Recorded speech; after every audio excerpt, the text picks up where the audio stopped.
Hi, let's discuss doing a financial analysis on a residential multi-unit investment property. We've created this workbook that's built on Google Sheets, so it can be used in any website browser, and it allows you to compare certain properties. Sometimes we use this just to compare one property if we're going after a listing, or multiple properties if we're trying to give our options to a buyer or investor that would like to see side-by-side comparisons. The first step we'll do is we'll take this template and create a copy of it to begin working for the new property. Let's take a look at the new lead that we want to work on. Here you can see I have a task for financial analysis for the triplex. And here's the lead, Brian Kelly. Let's click into the client.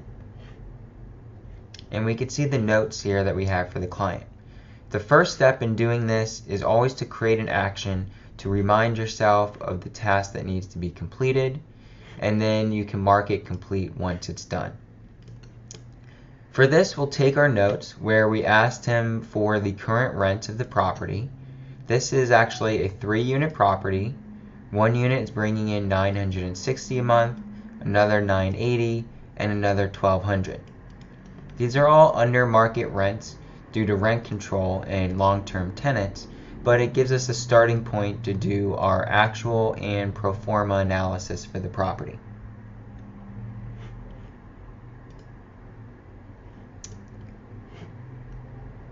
Let's go back to our workbook and click on File, and then we'll click on Make a Copy.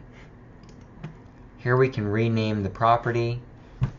We'll just put the client's name in here, or we could put the property address. Then we'll choose what folder to put this into. We're in our clients folder here. I'll create a new folder for this specific client.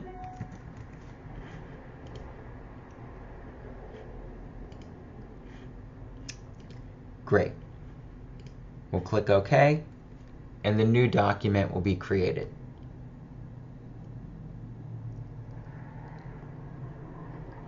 Since we're just analyzing one specific property, we can disregard this first page.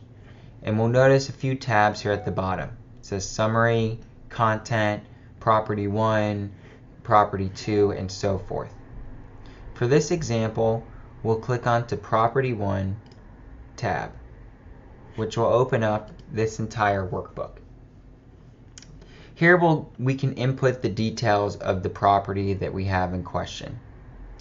We'll notice on this workbook we'll have the address, the potential list price, which will calculate the down payment percentage, and if any renovations or improvements are needed, we can factor that into the financial projections. We'll put in the rental income for the property. We'll enter the expenses, potential mortgage payment, and then it will calculate the yearly cash flow, yearly amortized equity, the cap rate, and return on cash investment. This specific form is set up for an interest-only loan. We have a separate one here that is for an amortized loan. You can notice that with an amortized, it calculates the mortgage principal paid in year 1.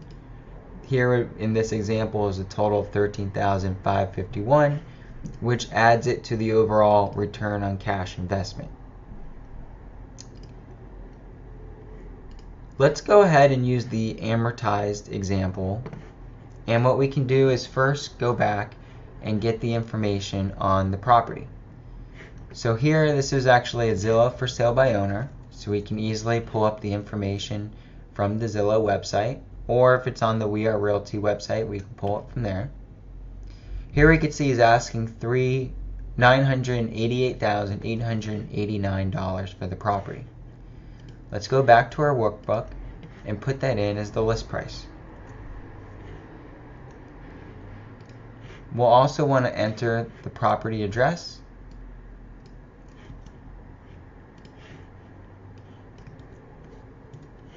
Great.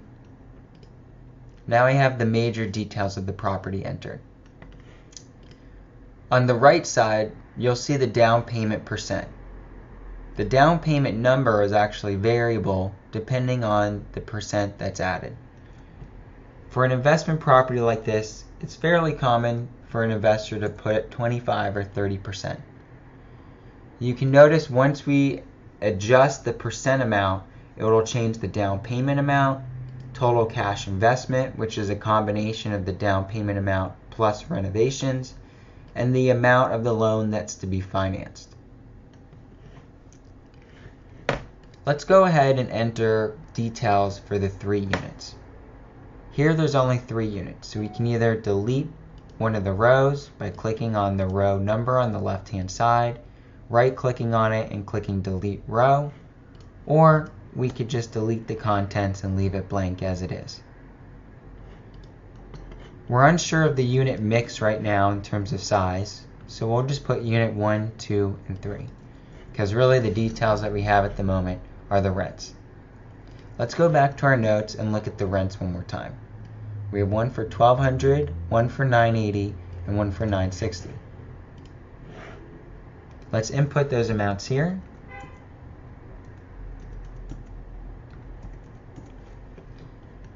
Then we can select these rows and copy it through December, which will give us a total return for the property. At its current rental rates, the property brings in $37,680, which is actually fairly under market for this property. So let's take a look at the expenses for the property. Some of these expenses are variable, such as property taxes. This number should not need to be changed, except possibly the tax rate. Here in California and Los Angeles, it's 0.125%. We calculate this by taking the list price, dividing it by 1.25%, and then dividing that by 12 months to give us the monthly tax rate. You'll also notice a management fee. This number is manually entered, and for this example we could plug in 0, and then we'll want to just copy that across the row. We'll leave maintenance at 0, gardening and lawn mowing at $60 a month, which is low but fairly standard. Property insurance is probably around $230 a month. This could be manually changed if you want to, let's say, $220, and you can see how it's affected that row. You can also add some miscellaneous expenses such as legal, pest control, travel, commission expenses, potentially for getting a new lease, water and trash charges, electricity charges, and internet charges. Since we have just some basic expenses put down, this shows us that our taxes, gardening, and insurance would be about $1,310 per month, or $15,721 per year.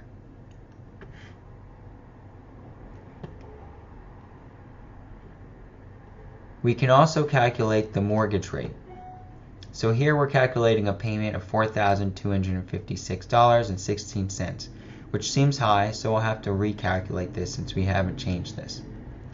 We'll have to go to a mortgage calculator to get this number. We can go to the mortgage calculator on the ARE Realty site, plug in the details for this property, which was the purchase price, or at least the asking price of the listing.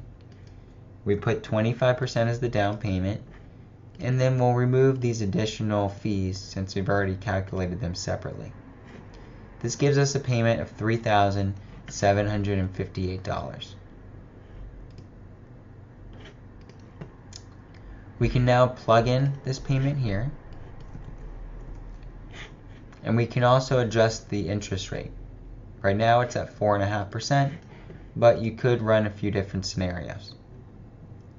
In this current scenario, purchasing this property for $988,000 at its current rents would actually lose money each month if you were only putting 25% down.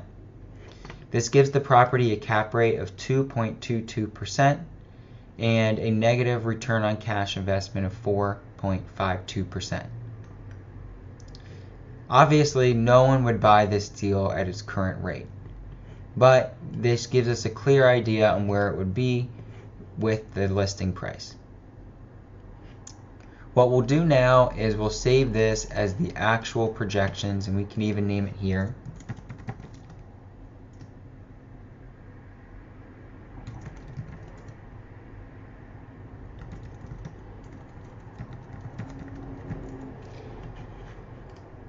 Then we can come in and click print, which will generate a PDF copy of the document. We'll want to make sure it's on landscape and fit to page is selected. We'll click next,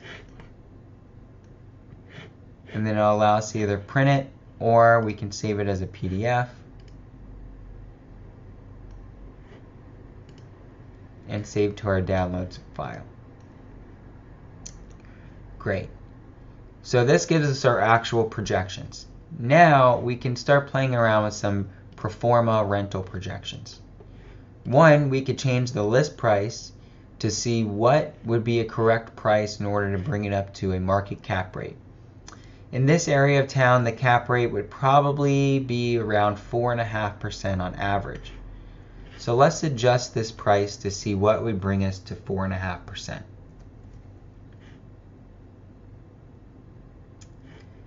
At $788,000, you'll notice it's only at 3 1/10%. So we'll have to continue to reduce it.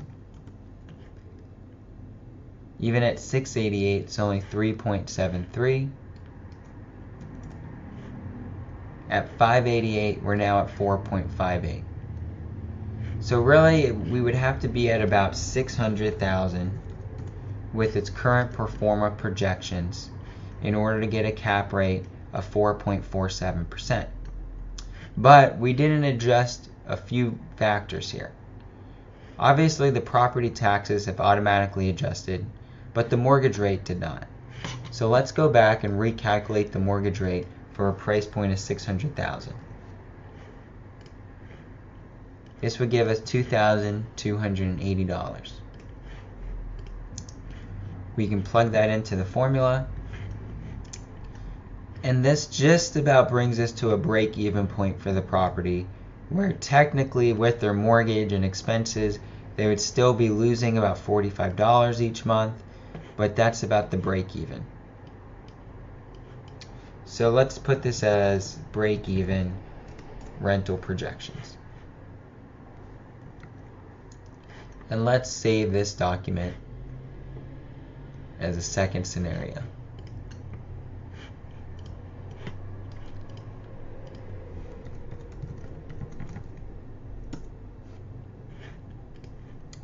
Great. Let's go back and plug in the original asking price of the property, which was $988,890.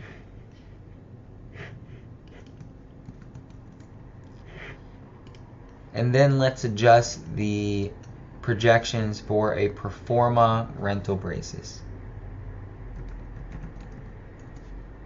This is basically a future projection on what the property would be worth if all 3 units were at market rents. Market rents would be the daily value of today's value of the rents for the properties if you were to get new leases in place. We can see it has 5 garages, so they're good size units, but they're only 2-bedroom, 1-baths, and 1 2-bedroom unit. So we could increase these rates, and the best thing to do would be to run a market analysis for each unit for a rental lease analysis, and then plug in those estimates here. For this example, we'll just guess and estimate them. We'll estimate for the 2-bedroom, it would probably bring in $2,400 a month. And for the 1-bedrooms, it would probably bring in $1,600 each. Great. Let's copy these projections throughout the year, which gives us a pro forma rental rate of $67,200. Let's go back and plug in the correct amount for the mortgage again.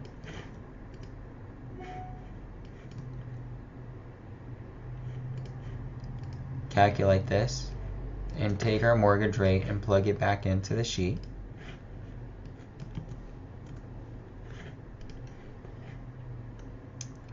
Great. So we can see at this projection we'll have a cap rate of 5.21%. The mortgage payment after all the expenses for the property would leave the property profitable of about $531 per month, or $6,382 per year.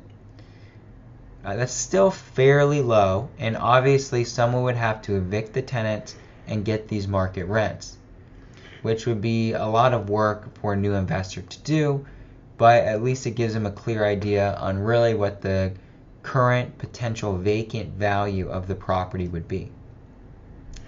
Now, if you needed to input more units, let's say you're doing an analysis for a 17-unit building, you can easily come in here, click on the row, which would be on your left side, right-click, and then you can insert a row above or below and then manually enter the details.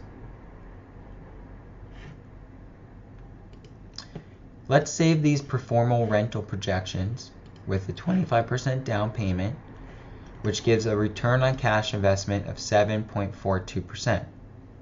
This is calculating a yearly cash flow of $6,382.89 and adding the additional amortization, which is going up each month but about $1,000, which brings it to $11,964.77. Combining those two amounts and going off your initial cash investment of $247,222.25 gives you a rate of return of 7.42%. Since there are some rules in California on evicting tenants, in order to evict these 3 tenants, you'd most likely have to give them a relocation fee. Let's assume the relocation fee for each tenant is $20,000. That would be $60,000 we could add here in the renovation spot of cash that would be needed in order to achieve these numbers. That would then affect the rate of return and drop it to 5.97%. Great. This gives us a fairly accurate performal rental projections for the property. Let's go ahead and save this projection.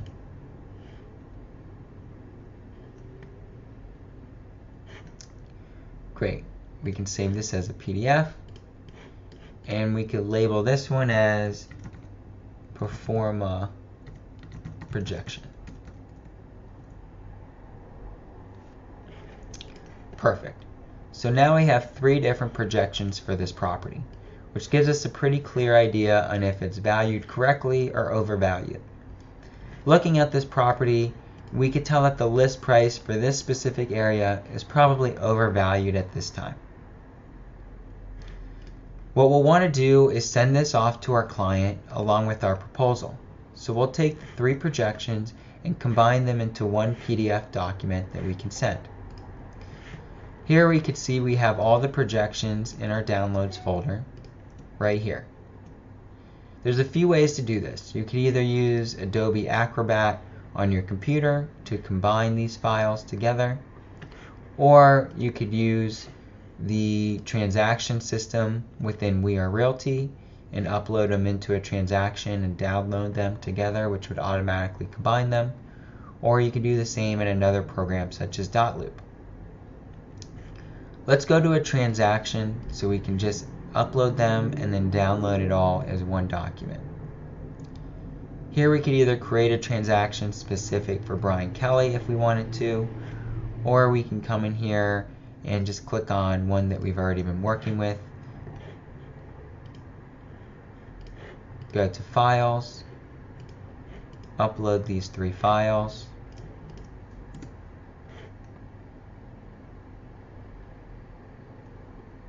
Great. Now they're uploaded. We'll just check each file and click Download.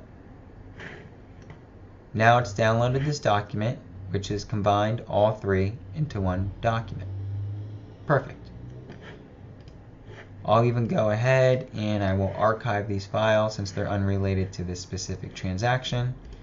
But at least now we have our document with the different projections and financials for the property. We can take this document now and send it off to our client. Or we could even attach a proposal along with this projections. But we'll discuss presenting this proposal combined in a separate video. Going back to the projections, if you wanted to compare several properties, you can either create and duplicate the tab that you are working on, or you can see the other tabs that are already within the document. This will allow you to enter multiple property addresses and then give your clients an easy way to click on the Summary tab and then compare all three of those properties together.